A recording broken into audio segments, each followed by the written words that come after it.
Bom dia, queridos amigos, que a paz do Senhor se faça presente em nossos corações, que a esperança deste dia, um dia melhor, um dia cheio de vibrações, envolva todos nós e que a paz do Senhor construa dentro de nós a esperança, a fé e que possamos aprender a amar e a servir cada dia, cada vez mais.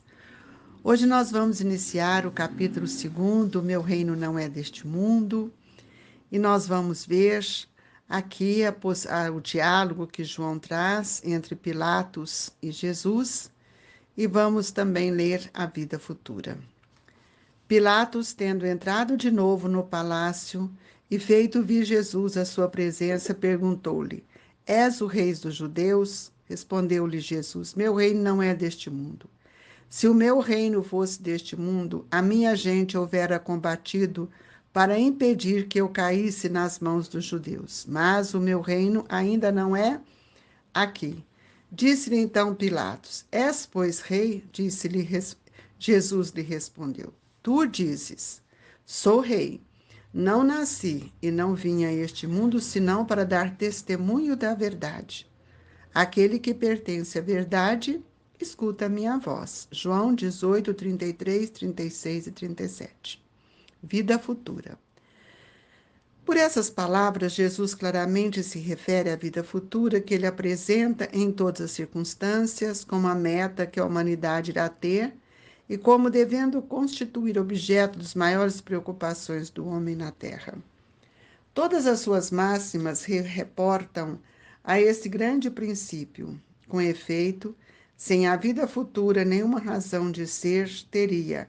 A maior parte dos seus preceitos morais, donde vem que os que não creem na vida futura imaginam que ele apenas falava na vida presente, não os compreendem ou os consideram pueris.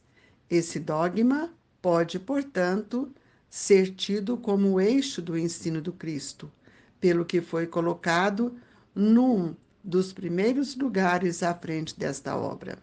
É que ele tem de ser o ponto de mira de todos os homens. Só ele justifica as anomalias da vida terrena e se mostra de acordo com a justiça de Deus. Nós vamos elevar o nosso pensamento a Jesus, agradecendo ao Mestre por suas lições, por todos os ensinamentos que têm nos chegado. E assim, felizes, dizemos: Pai nosso que estais nos céus, santificado seja o vosso nome. Venha a nós o vosso reino, seja feita a vossa vontade, assim na terra como nos céus. O pão nosso de cada dia nos dai hoje, Senhor. Perdoai as nossas dívidas, assim como nós perdoamos os nossos devedores. Não nos deixeis, Senhor, cairmos em tentação, mas livra-nos do mal, que assim seja. Mestre querido, que os seus ensinamentos possam calar profundamente em nós, para que possamos disponibilizar toda a vontade de te servir. Dai-nos força e compreensão, Jesus, e amparai os que sofrem, aqueles que se encontram em desespero, em aflição, que a sua bondade e a sua misericórdia se faça, Senhor, em favor de todos os nossos companheiros de caminhada. Assim, desejamos iniciar esta manhã sublime, trazendo aos irmãos um pouco das reflexões que este capítulo vai nos mostrar. Nós encontramos aqui, meu reino não é deste mundo, nós perguntamos, que reino é este? Onde se encontra este reino? E Pilatos, em épocas passadas, desde os primórdios de Jesus, há mais de 2000 anos, ele não compreendeu o papel de Jesus. Hoje, com nosso conhecimento, provindo de toda a verdade, trazido pelo Consolador, sentimos a vontade para dizer que a ignorância muitas vezes nos cega, nos surpreende, e foi o que aconteceu com ele. Quando diz, és o rei dos judeus? Por que ele perguntou a Jesus se era o rei dos judeus? Porque eles esperavam a chegada do Messias, mas aqui nós podemos ver que o medo de perder as posições sociais que naquela época eles ocupavam, especialmente Pilatos. E Jesus lhe respondeu, meu reino não é deste mundo. Veja bem, se o meu reino fosse deste mundo, a minha gente houvera combatido para impedir que eu caísse nas mãos dos judeus. Mas o meu reino ainda não é aqui. Então, a pergunta de Pilatos para Jesus talvez seja pertinente para que nós também possamos perguntar, não se ele era um rei, quando ele fala, pois rei, porque reinado, rei é aquele que manda, é aquele que tem poder absoluto, subjuga. E Jesus então lhe respondeu, tu dizes, sou rei, não nasci e não vim a este mundo senão para dar testemunho da verdade. Eu fico pensando, né, se essa resposta não deixou Pilatos ainda em mais dúvida. Então, essa pergunta do Cristo a Pilatos tem significação mais extensiva do que a que nós podemos pensar. Compreendemos-la aplicada às nossas experiências religiosas que as possuímos hoje. Então, quando nós vamos olhar para o Mestre e ver nele uma personalidade de um espírito que veio para nos libertar, nós muitas vezes afirmamos, será, né, que Jesus, quando tu dizes isso de ti mesmo, ou outros te disseram a respeito de mim? Há sempre uma dúvida no coração daqueles que ainda não conhecem a verdade. Quem é o Espírito que ajuda, que nos assume, que nos direciona? E qual é o modelo para todos nós? Nós temos certeza que o modelo ainda é Jesus. Ainda não. Jesus é o modelo, hoje, amanhã e sempre. Então, nós vamos ver quando o discípulo João vem mostrar para nós nesse versículo que é necessário conhecer o motivo pelo qual atribuímos títulos amoráveis e respeitosos ao Senhor. Então, quando ele nos diz, não basta redizer encantadoras lições dos outros, mas viver substancialmente a experiência íntima na fidelidade ao programa divino. E essa fidelidade que ainda não conseguimos é quando Jesus afirma para ele que ele veio ao mundo senão para dar testemunho da verdade. E aquele que pertence à verdade escuta a minha voz. Será que nós viemos também, meus irmãos, para testemunhar a verdade? Eu acredito que sim. Porque a doutrina espírita, ela veio para nos fazer estimular a conhecer quem é o Mestre, na sua grandeza moral, e para que nós pudéssemos compreender o papel extraordinário de Jesus quando ele veio falar, meu reino não é deste mundo. Então, nos mostra, e Kardec coloca isso no primeiro item, né? A vida futura. E a vida futura é o reinado que Jesus nos mostra. Não é um reinado dos homens, mas é uma possibilidade que todos nós temos que construir dentro de nós, que a nossa vida não se resume a um período tão curto na Terra. E a vida futura é a razão de todos nós buscarmos o conhecimento dela para que a gente possa ter a certeza da nossa imortalidade. E nós vamos ver que apenas as ideias que os judeus tinham da vida futura, o Evangelho nos diz, Kardec nos diz, apenas ideias muito imprecisas tinham os judeus acerca da vida futura. Acreditava nos anjos, considerando seres privilegiados da criação, não sabia, porém, que os homens podem um dia tornar-se anjos e partilhar da felicidade destes. Isso é uma esperança. Este é um pensamento de esperança. Porque se hoje nós estamos em dor, passando por situações de provas e expiação no mundo ainda ligado muito à questão material, quando nós compreendermos o papel do Cristo em nossa vida, como mestre, como aquele que veio para nos ensinar, para nos educar, que nos ensinar a lei do amor e mostrar a nossa imortalidade pela sua própria ressurreição, nós vamos ver que há uma supremacia de todo o pensamento do Cristo em relação à imortalidade. Quando nós vimos com Moisés falou de uma terra prometida sem saber muito onde ela encontrava. Quando Jesus revelou que há outros mundos onde a justiça de Deus segue o seu curso, esse é o mundo que ele promete e nos convida a vivenciar e a compreender os 10 mandamentos, e que mais tarde, quando ele chega, ele diz para nós que não veio destruir a lei. Aí está o reino de Deus. O reino de Deus que nós vamos construir dentro de nós, por meio da aplicação da lei de Deus, da vivência dessas leis.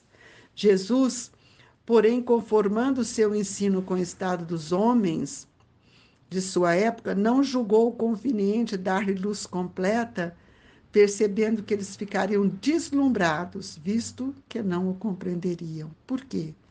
Porque estava ainda muito primário, era ainda muito primitivos. Então, ele coloca, né, a vida futura apenas como uma lei da natureza. E nós, hoje, com o Espiritismo, quando ele falou da chegada do Consolador, nós vamos entender que Jesus nos prometeu a chegada do Espírito de verdade, do advento do Espiritismo, que vinha abrir a cortina do tempo pelos próprios Espíritos que voltavam para nos falar da vida, da imortalidade. E a vida futura, então, com o Espiritismo, deixa de ser artigo de fé, uma mera hipótese, mas ele torna-se uma realidade material. Por quê? Porque os próprios fatos comprovam. São os próprios espíritos que manifestam. São eles que vêm nos mostrar da sua vida após a morte, na vida futura. Seus sofrimentos, suas alegrias, suas tristezas. Então, com isso, nós vamos ver que Jesus, ele não é um símbolo legendário. Ele é um mestre vivo que veio para nos ensinar.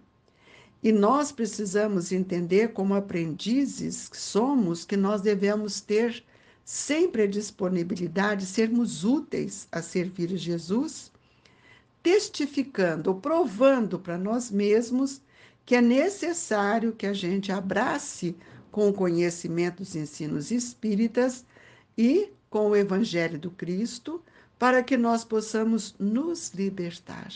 E o que é isto? É nós sairmos da nossa pequenez, lembrando que a lei de justiça, de amor se faz para todos nós.